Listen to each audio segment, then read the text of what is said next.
Assalamualaikum warahmatullahi wabarakatuh. Shalom, Om Swastiastu, Namo Buddhaya, salam kebajikan bagi kita semua. Kembali lagi masih bersama saya Sultan Rifandi dalam acara Interfaith di Mata Milenial Indonesia TV, Matanya Indonesia. Seperti biasa pada kesempatan kali ini kita akan berbincang, berdialog, berdiskusi dan ngobrol-ngobrol santai dengan tokoh-tokoh agama masih muda dan juga sangat energik sekali demi kerukunan umat beragama. Jadi dari diskusi kita akan mengambil apa pesan toleransinya, bagaimana titik temunya, apa pesan kemanusiaannya, dan lain-lain sebagainya. Tapi sebelum saya perkenalkan siapa narasumbernya dan topiknya seperti apa, saya ingin selalu mengingatkan kepada seluruh peserta untuk menjaga protokol kesehatan. Menggunakan masker, jaga jarak, dan lain-lain sebagainya, supaya kita terhindar dari gelombang-gelombang COVID yang ada di Indonesia. Jadi semuanya sehat, semuanya melakukan aktivitas seperti biasa dan terhindar dari penyakit-penyakit lainnya. Nah, seperti tadi saya sudah sampaikan bahwa kita sudah kedatangan narasumber yang luar biasa, anak muda juga ya. Banyak sekali relasi dan kegiatan-kegiatan keagamannya. Beliau adalah Romo Andreas Bekti. Romo Bekti. Sehat, Romo? Sehat, Mas Sultan. Luar biasa, Romo Bekti ini masih muda dan beliau ini juga sebagai Ketua Komisi Kepemudaan Keuskupan Agung Jakarta. Nah, kita akan membahas seputar tema diutus untuk melayani. Nah, kita akan tanyakan nih kepada Romo Bekti terkait apa sih sebetulnya yang dimaksud diutus untuk melayani, kan gitu ya Romo ya. Ya. Tapi mungkin sebelum kita mendiskusikan tema yang akan kita bahas, mungkin kita mau tahu lebih dekat dulu nih dengan Romo, kegiatannya, aktivitasnya, ya, zodiaknya mungkin. Tak kenal maka tak sayang. Silakan Romo, Ya. diperkenalkan. Terima kasih Mas Sultan. Saya Romo Andreas Bekti. Saya diutus tadi berhubungan dengan tema. Saya diutus untuk melayani untuk di Paroki Pasar Minggu Gereja Keluarga Kudus. Jadi untuk mendampingi iman seluruh umat di sekitaran Pasar Minggu situ.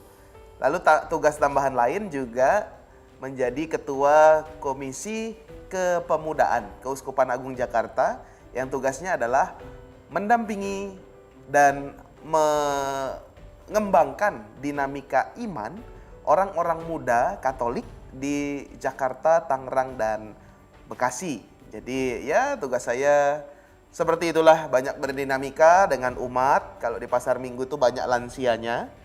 Ya, karena sudah gereja tua 50 tahun lebih. Lalu dinamika juga dengan orang-orang muda dari seluruh gereja di Keuskupan Agung Jakarta. Gitu. Berarti Romo ini menjadi salah satu contoh dari tema diutus untuk melayani. Diutus untuk melayani. Berarti sangat tepat kalau kita akan tanya sebetulnya apa yang dimaksud diutus untuk melayani. Tapi kita akan diskusi pada segmen berikutnya. Jadi jangan kemana-mana, tetap saksikan Interfaith hanya di Mata Milenial Indonesia TV. Matanya Indonesia.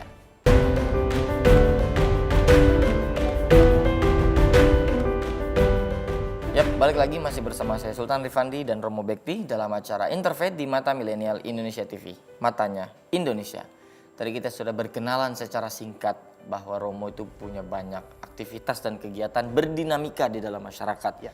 untuk kegiatan-kegiatan atau aktivitas keagamaan dalam rangka melayani.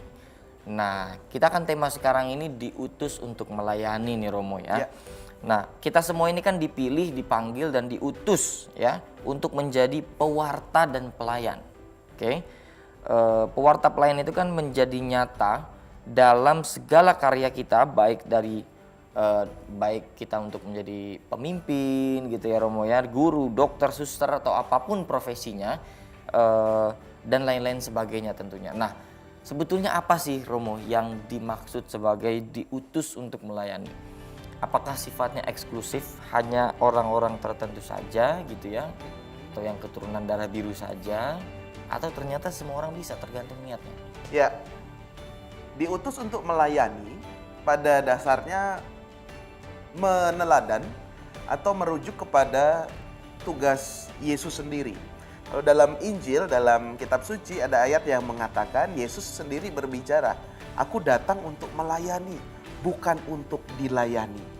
Oke. Ya, aku datang untuk melayani, bukan untuk dilayani. Maka dari ayat itu yang dikatakan oleh Yesus sendiri, maka sebenarnya perutusan atau tugas ya secara khusus bagi umat Katolik adalah memang ya diutus untuk melayani apapun ya di bidang apapun dengan fungsi dan tugasnya masing-masing.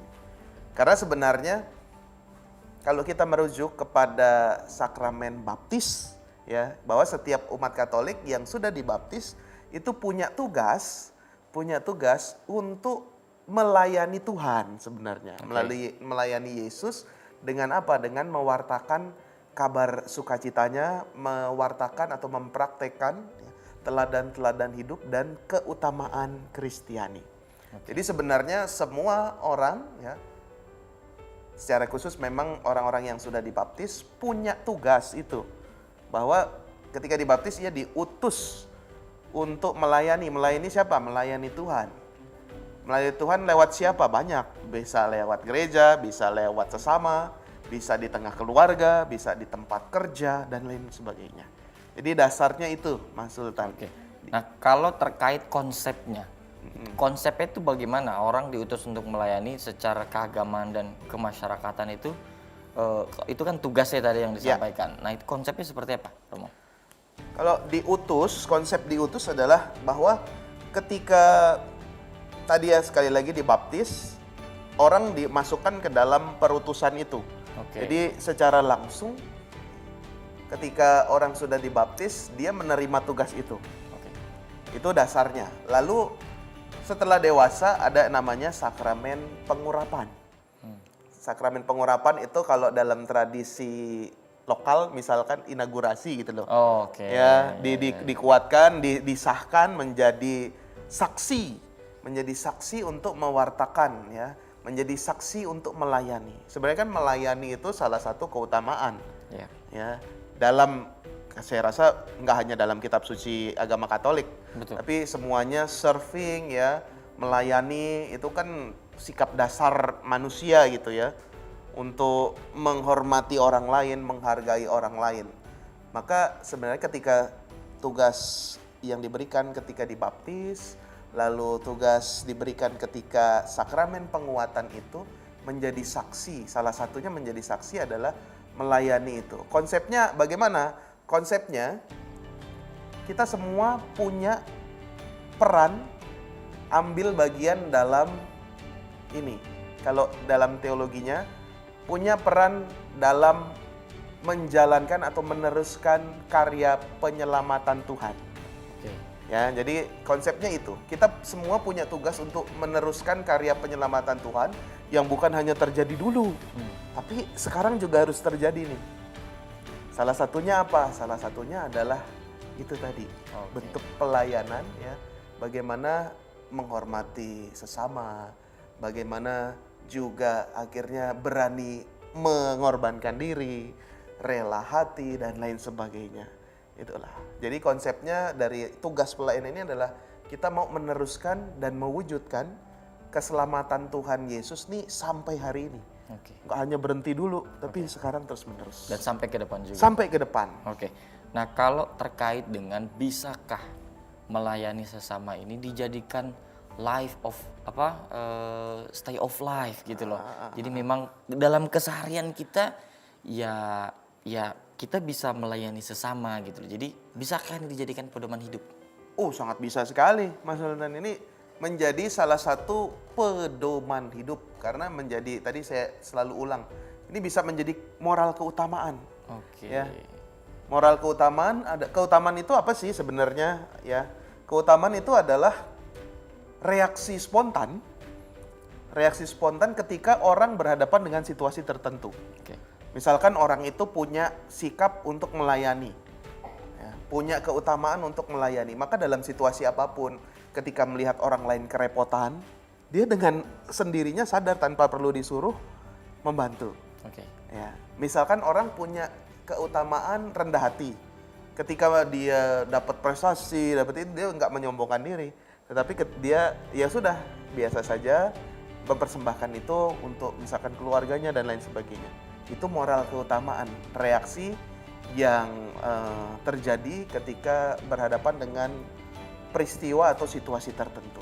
Dan itu sangat bisa sekali menjadi pedoman hidup, gaya hidup lah ya, menjadi gaya hidup, pedoman hidup, way of life gitu ya, jalan hidup, atau juga menjadi pegangan kita. Salah satunya adalah melayani sesama itu tadi.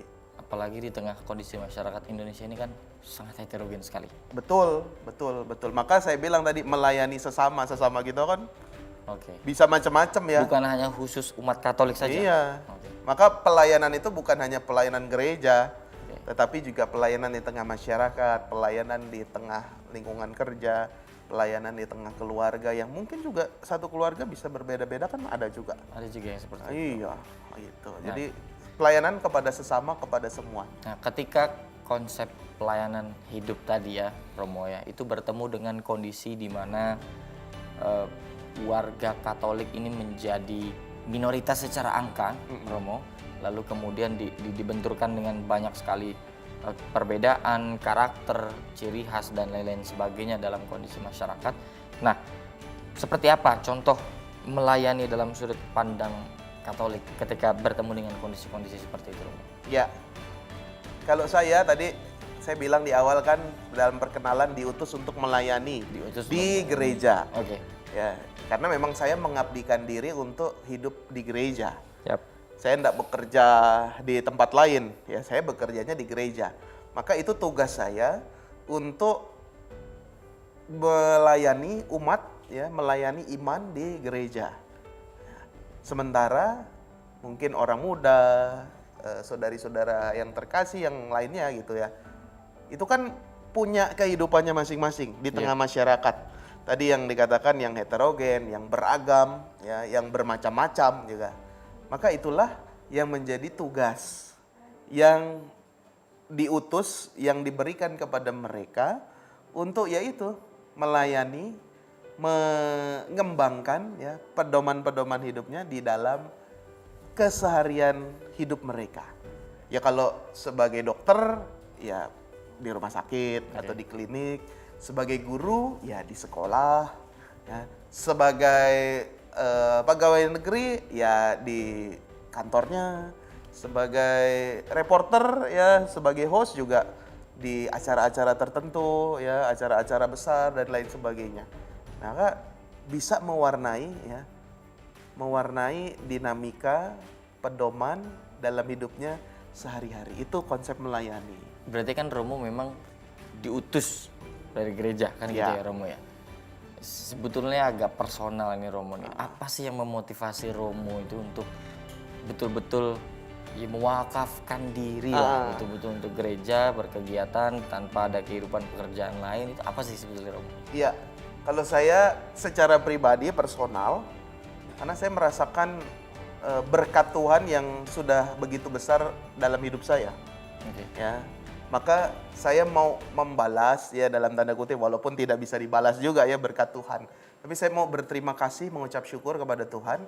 Ya sudah, saya mengabdikan diri buat pelayanan kepadanya. Sebenarnya itu saja dasarnya saya kenapa sih rela hati ya sampai sekarang masih bujangan dan terus akan bujangan ya. Masih muda juga kan? Masih muda ya, terus mengabdikan diri kepada gereja karena saya merasa berkat Tuhan selalu hadir, bahkan kelimpahan buat saya. Kelimpahan. Ya, maka saya mau berterima kasih. Cara saya begini. Ya, cara saya begini, saya memilih mengabdi kepada gereja. Maka ya sudah, berkat itu saya salurkan kepada yang lain. Itu personally saya secara pribadi. Tapi kalau secara umum, misalkan orang-orang ya caranya kan punya masing-masing. Yep. Ada yang hidup berkeluarga, ada yang hidup tadi ya sebagai profesi tertentu, sebagai guru, sebagai dokter, sebagai karyawan dan lain sebagainya. Maka pengabdian itu, pelayanan itu menjadi perutusan kita dimanapun berada. Punya perannya dan tempatnya masing-masing. Punya peran dan tempatnya masing-masing. Iya, pasti. Nah itu kan memang menjadi salah satu semacam contoh yang luar biasa lah. Romo ini maksudnya masih muda dan tidak takut kehilangan waktu mudanya. Dia di saat banyak orang yang anak-anak muda kan masih malas bicara soal agama gitu Romo. Iya. Kalau Romo secara pribadi itu pernah ada semacam ngapain sih sebetulnya gitu? Pernah nggak Romo? Maksudnya bosen, lelah atau itu? Oh, kalau bosen ya pasti pernah ada ya, jenuh ya. Karena kan pendidikan saya kurang lebih 14 tahun. 14 tahun. 14 tahun dari lulus SMP sampai saya ditahbiskan menjadi pastor, menjadi romo itu 14 tahun. Oh. Jadi waktu yang panjang karena hanya ada 14 tahun itu nama saya nggak dipanggil lagi. Saya dipanggilnya hanya romo aja gitu. Iya. Ya, sama seperti dokter, kalau dipanggil Pak Dokter bukan nggak lagi namanya ya. Iya. Tetapi dalam 14 tahun itu pasti adalah rasa jenuh ya. Ada rasa apa yang saya cari dalam hidup ini gitu. Pasti ada ya. Tapi ya itu lagi dalam tradisi pendidikan pastor itu tentu ada pengalaman-pengalaman yang diolah gitu ya.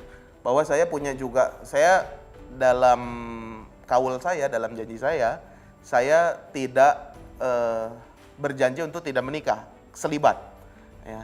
Tetapi kan saya juga tetap manusia normal ya, yang punya perasaan, yang punya hati ya. Oh, saya kalau ngelihat lawan jenis juga ya ada ketertarikan juga. Itu kan. Tapi bagaimana ketertarikan itu tidak diikuti, melainkan diolah menjadi berkat ya buat saya, buat itu, lain dan sebagainya. Itu tentu dalam 14 tahun itu banyak pengolahan, banyak juga pengalaman-pengalaman ya yang naik turun lah ya. Oke. Gitu. Ya, jadi agak personal. Nah, Romo, ini kan Isa Al-Masih itu memiliki otoritas, ya, memberikan kuasa ilahi serta mengutus para murid untuk mewakilinya dalam kata, tindakan, perbuatan dan lain-lain sebagainya. Nah, sedangkan prioritas atau misi utama Isa Al-Masih ialah mewartakan kerajaan surga. Nah, apakah itu sebagai contoh yang diutus untuk melayani? Apakah itu salah satu contohnya seperti itu? Kita akan dijawab segmen berikutnya. Jangan kemana-mana. Tetap di Interfaith hanya di Mata Milenial Indonesia TV. Matanya Indonesia.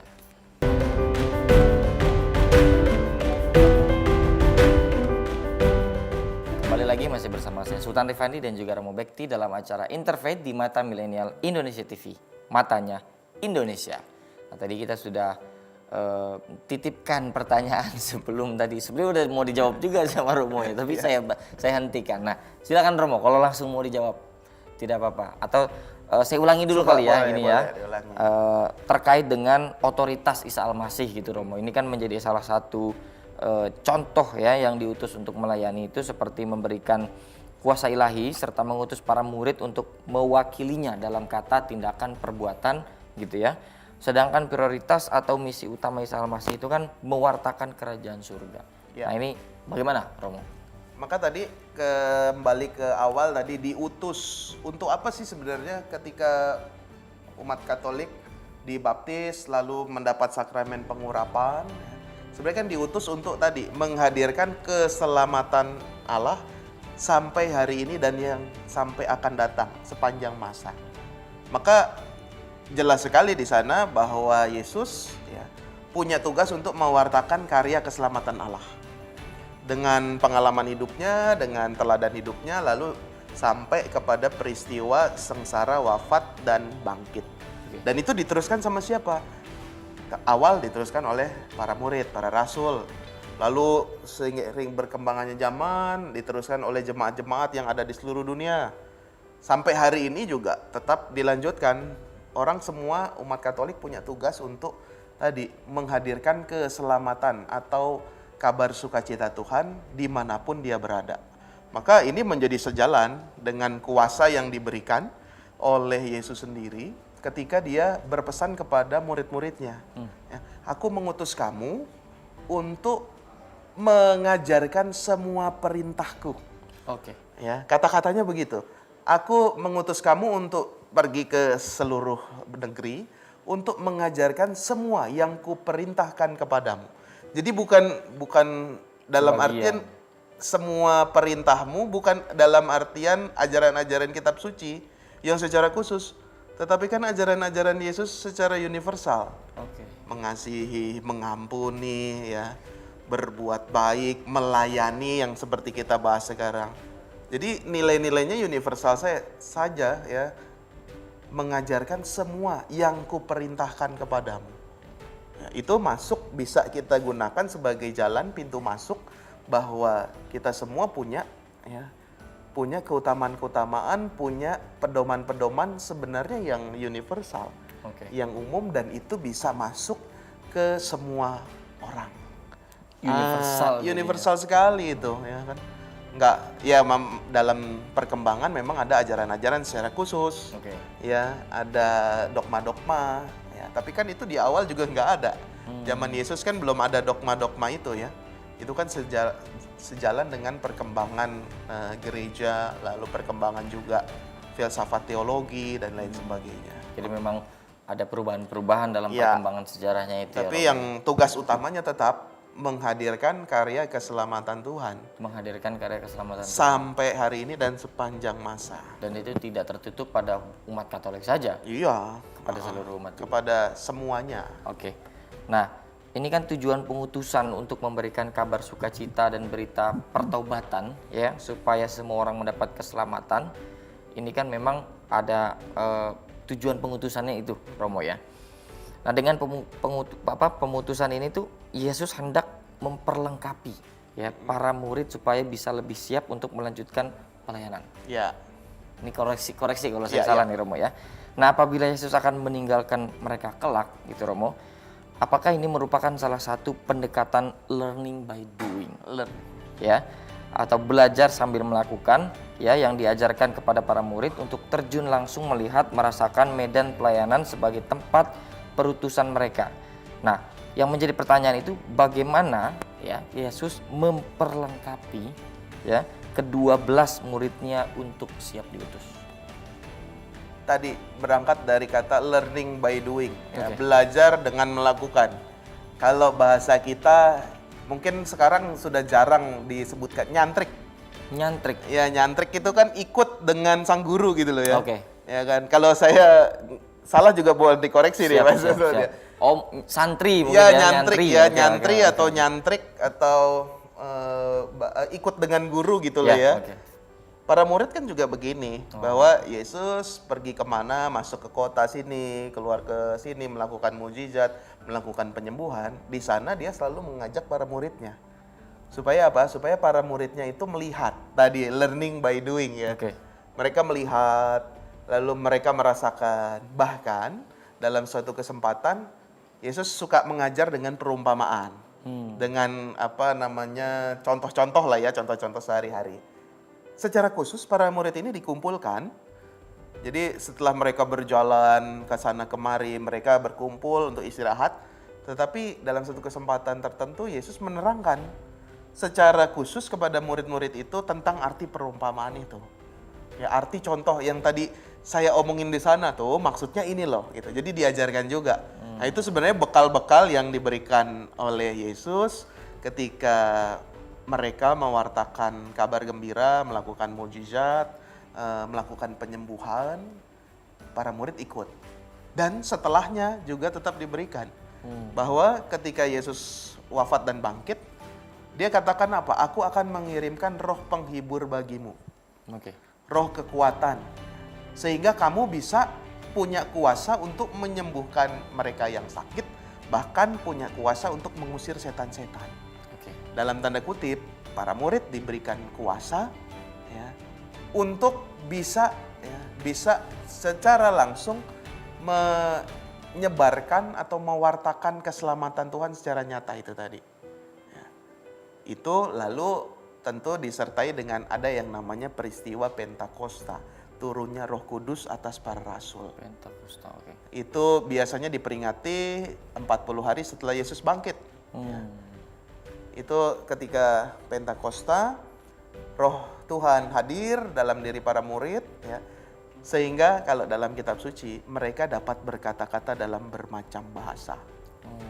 Sehingga apa? Sehingga mereka bisa mewartakan ya, peristiwa kebangkitan, keselamatan Tuhan ini kepada segala bangsa, dan akhirnya dari sanalah muncul perutusan kemana-mana ya, ke seluruh dunia untuk mewartakan untuk mewartakan perintah Tuhan ini. Tuhan tadi. Nah, mungkin bisa diceritakan nggak nih Romo, apakah murid-murid Yesus tadi yang Ya. Romo sebutkan itu pernah mengalami peristiwa saat memberitakan Injil ya dan mengabarkan berita baik atau sukacita dalam pengutusannya. Nah, mungkin kita akan jawab di segmen berikutnya, Romo. Jadi jangan kemana-mana, tetap saksikan Interfaith hanya di Mata Milenial Indonesia TV. Matanya Indonesia.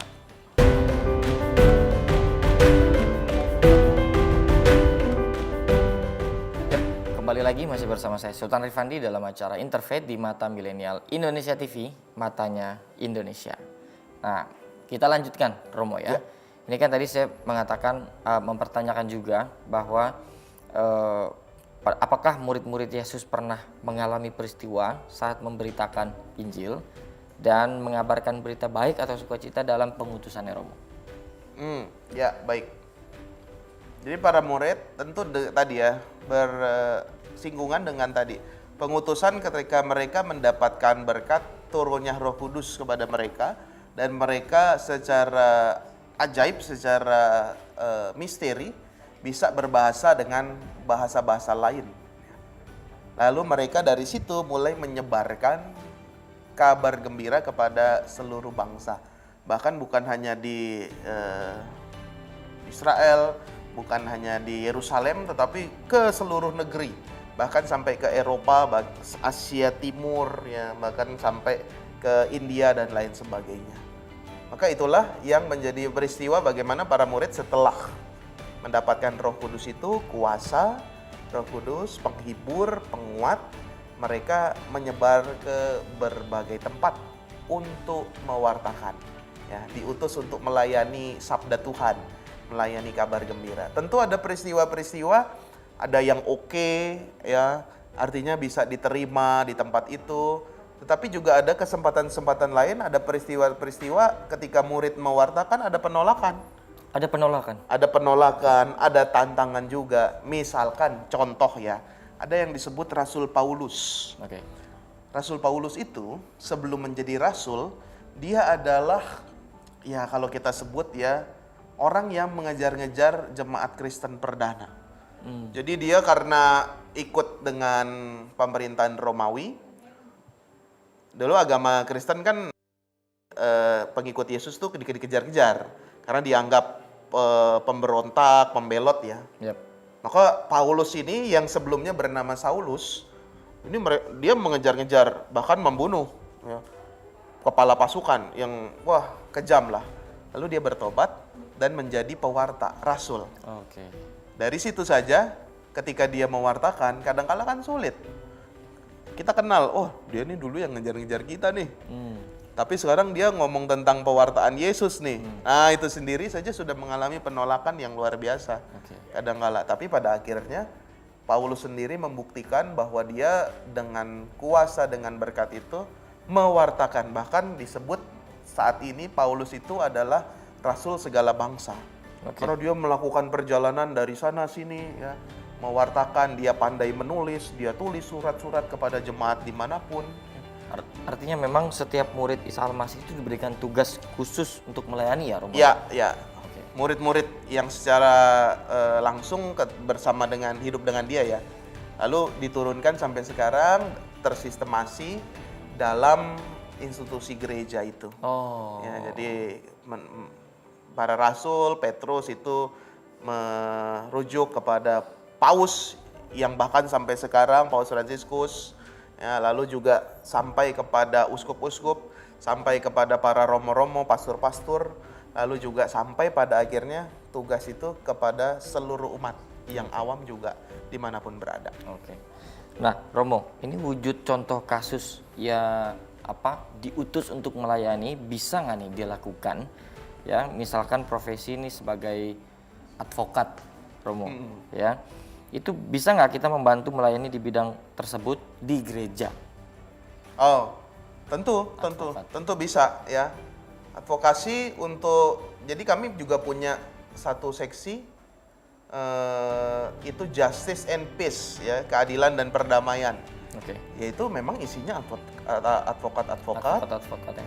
yang secara khusus melayani mereka yang punya persoalan-persoalan dalam bidang hukum. Oke. Ya, itu ada satu komisi sendiri. Kalau saya kan komisi kepemudaan. yang mengurus orang-orang muda. Ya. Ada juga Komisi Keadilan dan Perdamaian yang mengurusi untuk persoalan-persoalan hukum baik secara pribadi atau lembaga, yayasan ya yang membutuhkan ya bantuan hukum lah ya. Itu. Maka sangat mungkin sekali dan bisa ya. Dan itu di tempat saya, di gereja saya, saya rasa di semua paroki juga ada bagian itu, ada seksi itu keadilan dan perdamaian yang memang isinya mereka advokat-advokat yang secara sukarela melayani, membantu gereja untuk buka konsultasi, buka pelayanan bagi mereka yang membutuhkan bantuan hukum, tentu secara cuma-cuma lah ya. Contoh-contoh kasusnya apa saja yang diadvokasikan atau memang diurus, Romo? Apakah memang pasti kan ada kasus-kasus tertentu yang dirasakan oleh masyarakat. Berarti bukan hanya untuk umat Katolik saja, Romo, yaitu yang diadvokasikan, atau bagaimana, Romo? Mungkin pada utamanya adalah umat sendiri ya. Ya, karena tentu pasti ada relasi tertentu ya soal advokasi ini. Contoh kasusnya misalkan KDART, atau juga sengketa tanah lembaga misalkan ya, lembaga-lembaga tertentu, sekolah, yayasan, gereja gitu kan, tanahnya bermasalah dan lain sebagainya. Yaitu yang contoh-contohnya. Tetapi juga tidak menutup kemungkinan biasanya memang tidak secara umum ya, tetapi mungkin lingkungan sekitar. Sekitar gereja misalkan ada sesuatu, ada peristiwa apa ya, pasti itu di sana bagian keadilan dan perdamaian ini juga masuk untuk melayani itu bagian sesama. Iya. Oke. Nah, ini ada istilah, Romo. Pergilah kamu diutus. Ya. Ite missa est. Ya, betul kan? Ya, betul. Ya. Nah, itu kan menjadi salah satu seruan gereja ya, Romo ya, untuk pada setiap akhir misa ya, dari maksud tersebut itu kan Isa Al-Masih mengajak kita pergi dan diutus. Nah, bagaimana cara kita sebagai umat ini ya yang beriman diutus dalam kehidupan sehari-hari, dalam implementasi kesehariannya, Romo? Bagaimana kira-kira kalau dari ungkapan ini? Dari ungkapan itu ite missa est, pergilah kamu diutus. Maka itu kita kenal ibadat hari Minggu itu disebut misa. Dari kata itu, pergilah kamu diutus. Biasanya itu di bagian akhir setelah semua, kalau ibadat itu kan kita mempersembahkan hidup kita ya. Apa yang kita perbuat sehari-hari kita persembahkan kepada Tuhan. Dan setelah kita persembahkan kita memperoleh berkat, rahmat, anugerah untuk apa? Untuk kembali hidup lagi di tengah masyarakat. Jadi istilahnya kita naik gunung, sudah persembahkan ketemu dengan Tuhan, kita harus turun gunung lagi, jangan lupa. Bahwa kita harus hidup di keseharian bersama dengan masyarakat umum, dengan pekerjaan kita sehari-hari. Maka pergilah kamu diutus menjadi sebuah pengingat bahwa kita nggak bisa hanya dinamika dengan iman saja ya, berromantisme dengan Allah, tetapi kita juga harus sadar, harus turun gunung, harus mewartakan, membagikan berkat itu di tengah masyarakat kepada siapapun. Maka itu diingatkan ketika di akhir ibadat itu, pergilah kamu diutus, kamu sudah dapat berkat, silakan bagikan berkatmu di tengah-tengah masyarakat, dalam hidup keseharianmu, dalam pekerjaanmu, dalam keluargamu dan lain sebagainya. Sehingga itu nanti semua pengalaman itu misalkan dalam waktu seminggu, itu nanti yang dipersembahkan untuk ibadat selanjutnya. Ya, jadi Tuhan, saya seminggu yang lalu mengalami ini, saya melayani ini, saya persembahkan kepadamu, lalu dipersembahkan kepada Tuhan, dapat berkat, lalu dibagikan lagi, diutus lagi. Gitu. Nah, berarti memang ada poin kebermanfaatannya ya memang ya, Romo ya, agar dapat dirasakan. Nah, tadi di cerita Romo juga ada bahkan ya ketika Yesus menunjuk para muridnya untuk diutus mengalami penolakan. Ada kisahnya tuh, Romo ya. Nah, mungkin kita akan dalam itu penyebabnya apa dan bagaimana menyikapinya. Mungkin kita akan lanjutkan di segmen berikutnya, jadi jangan kemana-mana, tetap di Interfaith hanya di Mata Milenial Indonesia TV, matanya Indonesia.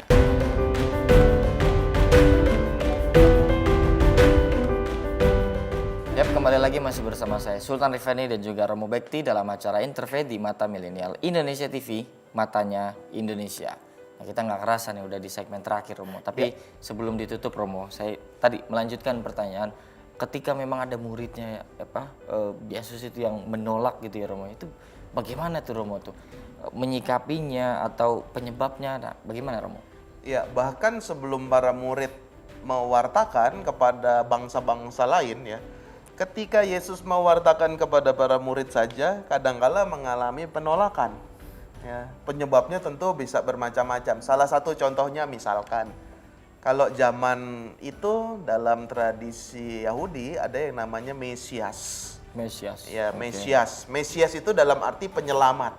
Oke. Ya, mereka mengartikan para murid ya juga punya prinsip, punya pemahaman Mesias itu penyelamat mereka dari penjajahan Romawi.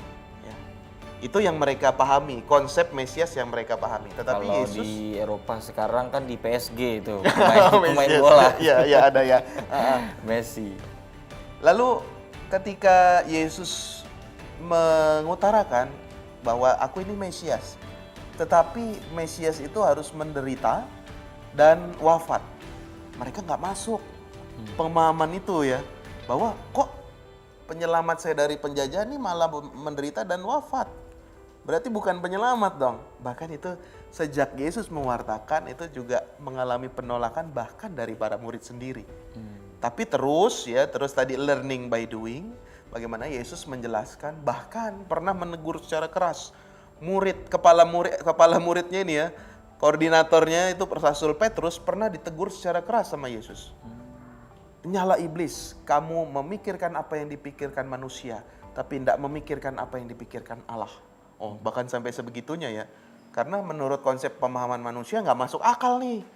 Ajaran Yesus, Mesias Yesus tuh nggak masuk akal. Tetapi dari pembelajaran, pendampingan, ya learning by doing, ikut serta dalam karya dan perutusan pewartaan Yesus, pada akhirnya murid-murid ini memahami di kemudian hari dengan penjelasan-penjelasan dan tentu dalam perjalanan waktu dengan pengalaman-pengalaman iman yang membuktikan hal itu semua.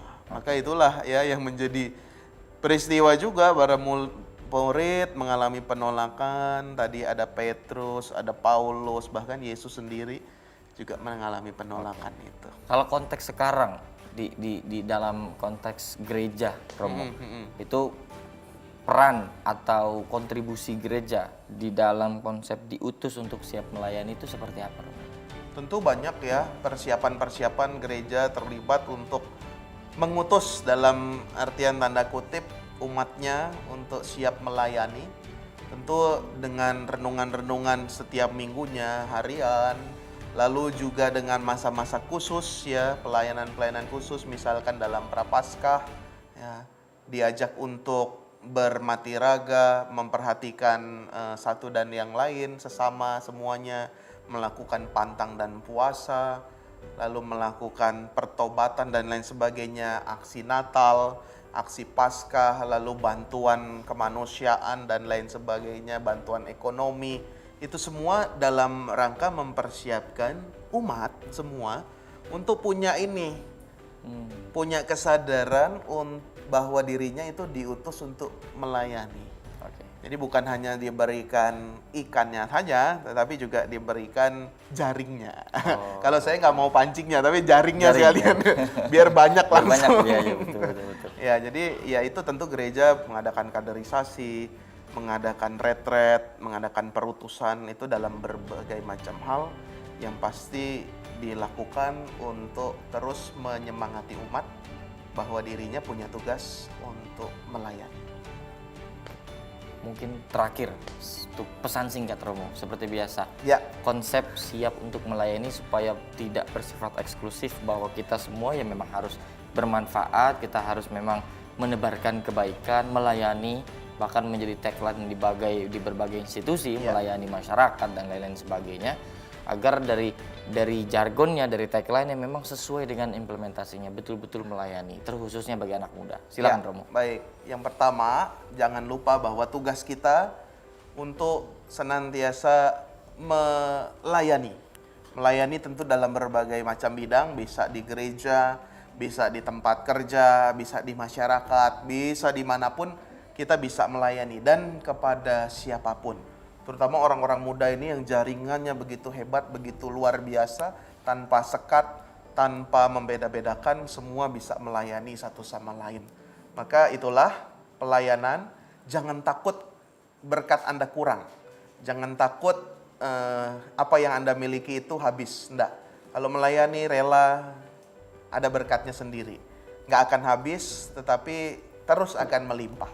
Dan yang terakhir, kalau Anda sudah diutus untuk melayani, bahwa nggak usah baper, ya, nggak usah bawa perasaan kalau Anda mengalami penolakan, Anda mengalami tantangan, Anda dibicarakan, ya, pasti ada saja orang yang membicarakan pelayanan kita. Tapi jangan baper, ya, melayani saja dengan tulus, lakukan fungsi dan tugas kita masing-masing dengan baik, dengan maksimal, sehingga pada akhirnya pelan-pelan berkat itu tetap dirasakan oleh semakin banyak orang dan kepada siapapun.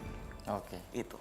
Tanpa terkecuali. Kepada siapapun. Kepada siapapun. Terima kasih banyak Romo atas pesan-pesan yang sudah diberikan. Jadi kita berharap teman-teman semua yang menyaksikan mampu mengimplementasikan dalam kehidupan sehari-hari. Dan terima kasih juga untuk para pemirsa yang telah menyaksikan episode ini dari awal sampai akhir. Tetap jangan lupa untuk menjaga protokol kesehatan dan semoga kita berada dalam kesehatan, tapi bagi yang sakit juga diberikan kesembuhan bagi kita semua. Tetap saksikan episode-episode lainnya. Saya pamit undur diri, juga Romo Bekti. Sekali lagi terima kasih. Jangan kemana-mana, tetap saksikan episode lainnya hanya di Interfaith, hanya di Mata Milenial Indonesia TV. Matanya Indonesia.